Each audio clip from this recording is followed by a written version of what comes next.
नमस्ते सदावत्सले मातृभूमि।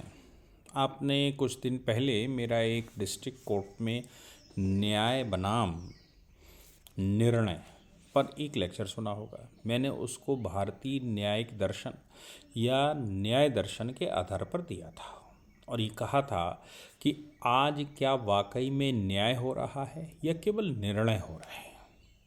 High court निर्णय दे रहा है, लोअर कोर्ट निर्णय दे रहा है, सुप्रीम कोर्ट निर्णय दे रहा है, लेकिन जो उद्देश्य न्यायालयों का है वो क्या न्याय देने का है या निर्णय देने का है। अब न्याय देने के लिए तो भारतीय दर्शन पढ़ना पड़ेगा। न्याय देने के लिए तो बहुत ज़्यादा बड़े स्तर पर अपने अपने आप को संयमित करना पड़ेगा। न्याय देने के लिए भारतीय व्यवस्था को समझना पड़ेगा, भारतीय न्याय प्रणाली को समझना पड़ेगा। लेकिन जब आप अंग्रेजी सिस्टम से चलेंगे तो निर्णय सफिशिएंट है निर्णय देना। एक ऐसा ही मामला और सुप्रीम कोर्ट में आज आया मतलब कल डिसाइड हुआ। सुप्रीम कोर्ट में जो विषय था वो बड़ा गंभीर था।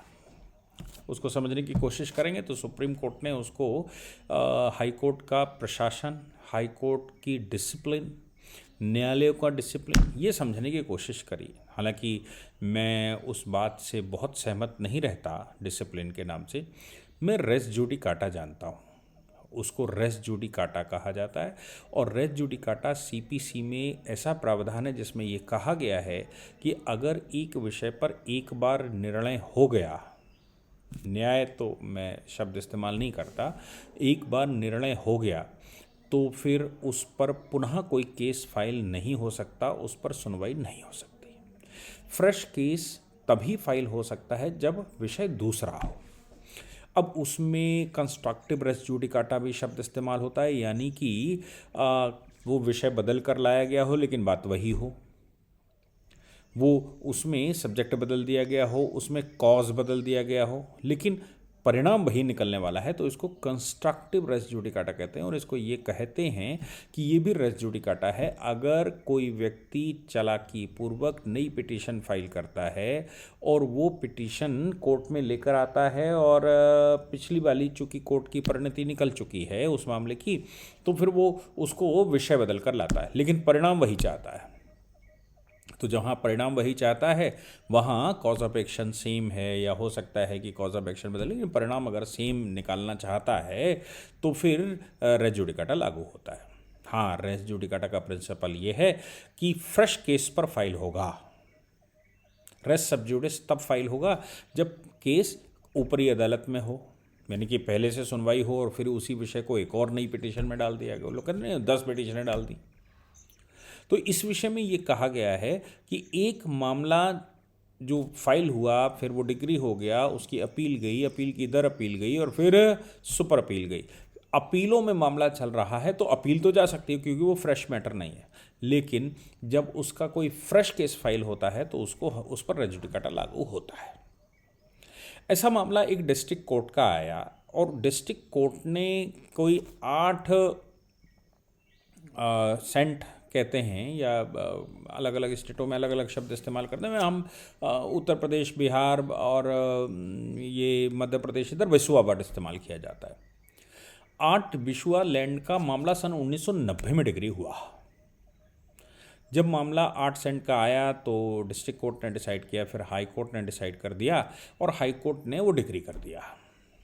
5-6 वर्ष बाद फिर से एक नया फ्रेश केस आया, उसी 8 सेंट ज़मीन पर आया। उसमें एक कंस्ट्रक्टिव पोर्शन एक था, तो अपोजिशन ने अपोज किया कि साहब इस पर पहले डिग्री हो चुकी है हाई कोर्ट की, इसलिए इसको लिया ही नहीं जा सकता, रेस जुडिकाटा लागू होता है।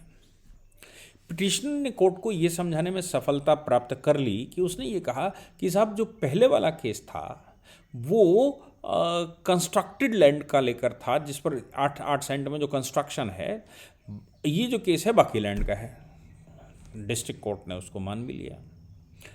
मानने के बाद डिस्ट्रिक्ट कोर्ट ने 8 सेंट का डिसीजन कर दिया एक्सेप्ट कंस्ट्रक्टेड पोर्शन, जो बना हुआ पोर्शन था।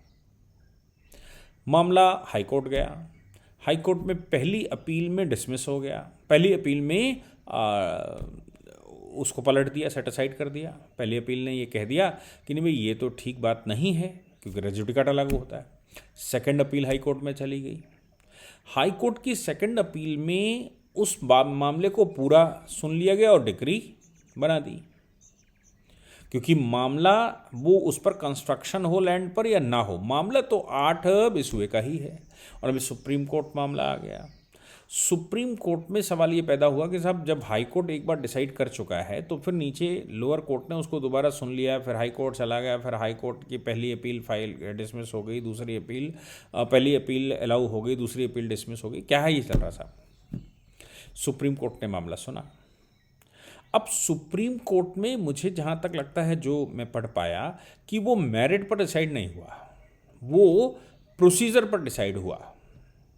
और प्रोसीजर ये कहता है कि रेज़ जुडिकाटा लागू होता है, तो सुप्रीम कोर्ट ने कमेंट साथ में उसके कर दिया। और उस कमेंट में सुप्रीम कोर्ट ने लोअर कोर्ट को ये कहा कि आपको हाई कोर्ट का डिसिप्लिन मानना चाहिए। हाई कोर्ट ने एक बार डिसाइड कर दिया कि मतलब डिसाइड कर दिया, हाई कोर्ट ने जो निर्णय दे दिया तो मतलब दे दिया। अब आप लोअर कोर्ट हैं, इसलिए आपको वो निर्णय मानना ही होगा। आप उसको एवे दवे इधर उधर से मामला बनाकर नहीं ले सकते। ये आपका हाई कोर्ट डिसिप्लिन को स्वीकार करिए। हाई कोर्ट का अपना डिसिप्लिन है।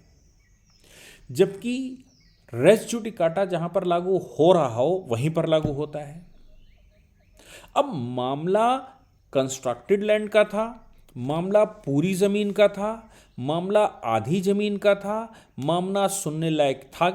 ये विषय तो कहीं और का है, कोई दूसरा विषय है। ये विषय ये था कि क्या उस मामले में न्याय हुआ है, क्या प्रोसीजरल डिफेक्ट की वजह से न्याय से दूर किया जा सकता है।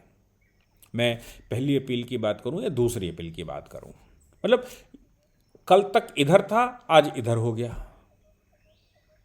कोर्ट ने कहा नहीं भाई, हो सकता है कंस्ट्रक्शन वाली लैंड को छोड़कर बाकी पर डिसाइड कर लेते हैं, कंस्ट्रक्शन वाली छोड़ देते हैं। दूसरा कहता है नहीं साहब, जमीन तो पूरी की पूरी वैसी है, उस जमीन पर कंस्ट्रक्शन कर लिया हो गया हो, ना हो गया हो, वो हो गया। मामला तो ओनरशिप का है। मामला तो यह है कि 8 सेंट पूरी एक ज़मीन है, या तो जिसका कंस्ट्रक्शन हुआ पूरी उसके पास जाए, या फिर जो बाकी लैंड बची है उसको कंस्ट्रक्शन वाली भी मिल जाए। लेकिन एक ज़मीन एक ओनरशिप पर construction, non construction, rest of construction के आधार पर कुछ इधर उधर नहीं हो सकता, क्योंकि सबसे पहले तो ओनरशिप डिसाइड करनी पड़ेगी।